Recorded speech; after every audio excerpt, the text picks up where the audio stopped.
Why do smart, hardworking people sometimes stay stuck in poverty?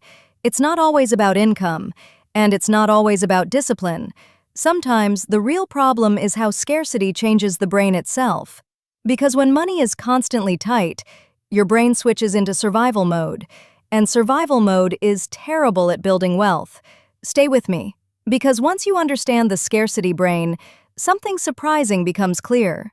Many financial mistakes aren't personal failures, they're neurological responses to pressure. Scarcity rewires decision-making. Imagine this. It's Thursday evening. Your paycheck doesn't arrive until Monday. Your fridge is nearly empty, your car needs fuel, and your electricity bill is already overdue. You open your banking app. The number staring back at you is painfully small. Now, your brain starts calculating. If you buy groceries today, you might not have enough gas to get to work tomorrow. If you pay the electricity bill, you might not have money for food this weekend. If you ignore the bill, you risk late fees or service interruption. None of the options feel good. Each decision carries consequences. Every choice feels urgent. Now imagine living with that pressure every single week.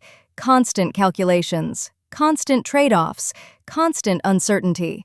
This is what financial scarcity actually feels like. And over time, that pressure changes how the brain operates. Scarcity consumes attention. Here's what neuroscience tells us. Your brain has limited cognitive bandwidth. That means it can only process a certain number of decisions and problems at once. When you're financially stable, your mind has room to think long-term. Savings, investments, career plans. But when money becomes scarce, your brain prioritizes immediate survival. Psychologists call this the scarcity mindset. Scarcity creates tunnel vision. Your attention narrows to the most urgent problem in front of you, not next month's investment strategy, not 5-year financial goals, just today's survival decision. Survival thinking replaces strategic thinking. Your brain begins asking different questions. Instead of asking, "How can I grow wealth?" it asks, "How do I get through today?" That shift is powerful, because survival thinking prioritizes speed and urgency, but wealth building requires patience and planning. Scarcity pushes the brain toward short-term solutions, and short-term solutions often come with long-term costs. Let's explore what this looks like in real life. Researchers studying financial scarcity have found something fascinating. When people experience scarcity, their cognitive performance temporarily drops. In one famous experiment, participants were asked to think about expensive car repairs. Participants with lower incomes performed significantly worse on cognitive tests afterward, not because they were less intelligent, but because their mental bandwidth was already occupied by financial stress. Scarcity taxes the brain. Think about that for a moment.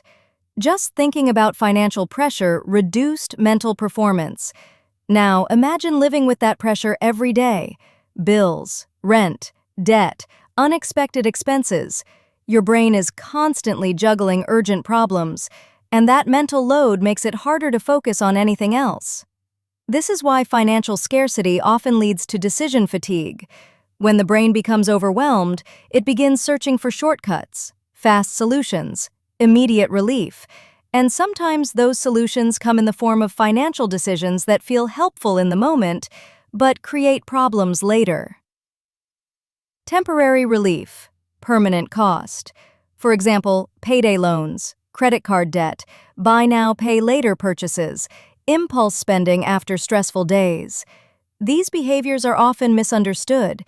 People assume they happen because someone lacks discipline. But neuroscience suggests something different. These decisions are often attempts to escape immediate pressure. The brain prioritizes relief, even if that relief creates future stress. Let's consider another pattern.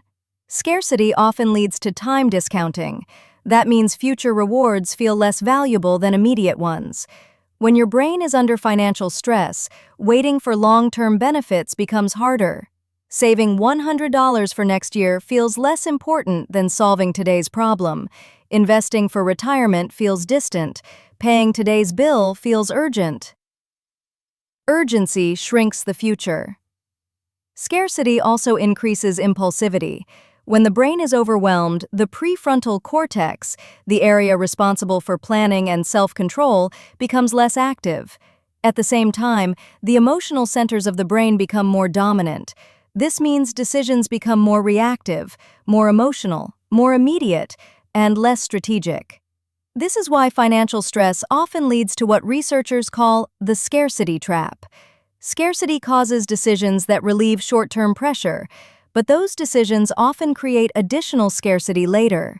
Debt accumulates, savings disappear, emergency buffers vanish, the cycle repeats. Scarcity feeds itself. Here's the moment that changes how we look at poverty. Financial mistakes are often interpreted as personal failures, but many of them are actually cognitive responses to scarcity. Scarcity changes how the brain allocates attention. It changes how we evaluate risk. It changes how we prioritize time.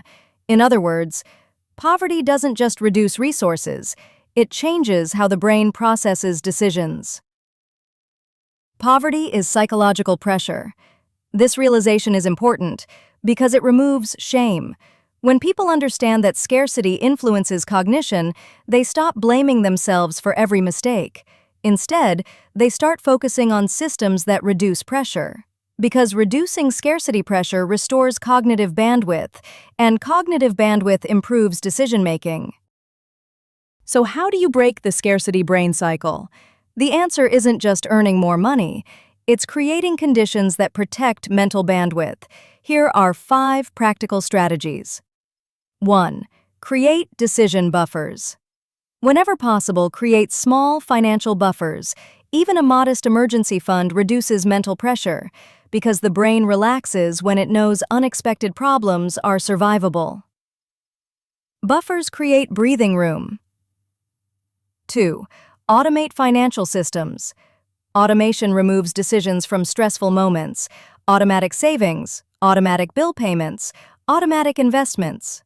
When systems handle important financial actions, your brain doesn't need to constantly manage them. 3. Reduce daily financial decisions. Decision fatigue drains cognitive energy. Simplify spending categories. Create predictable budgets. Limit unnecessary financial choices. Fewer decisions means more mental clarity. Clarity beats complexity. 4. Protect cognitive bandwidth. Sleep, exercise, recovery time. These might sound unrelated to money, but they directly impact decision quality. A rested brain makes better long-term choices. 5. Shift from crisis thinking to planning. When pressure decreases even slightly, begin extending your planning horizon. Start thinking weeks ahead, then months, then years. The further your brain looks into the future, the stronger your financial strategy becomes. Long-term thinking builds wealth. Scarcity doesn't just affect your bank account, it affects your mind, your attention, your priorities, your decisions. And once you understand the scarcity brain, something powerful happens. You stop interpreting financial struggles as moral failures and start seeing them as problems of pressure and bandwidth. That shift alone can change how you approach money, because the goal isn't just earning more, it's creating a mental environment where good decisions become easier. Less pressure, better decisions. But scarcity isn't the only force shaping your financial behavior. There's another powerful system working inside your brain, your dopamine system, because the same chemical that drives motivation also drives spending impulses. And once you understand how dopamine influences financial decisions, you'll start seeing why modern life makes saving money so difficult. Prime Clear Hub, Wealth and Wisdom Simplified. Control your brain, control your money.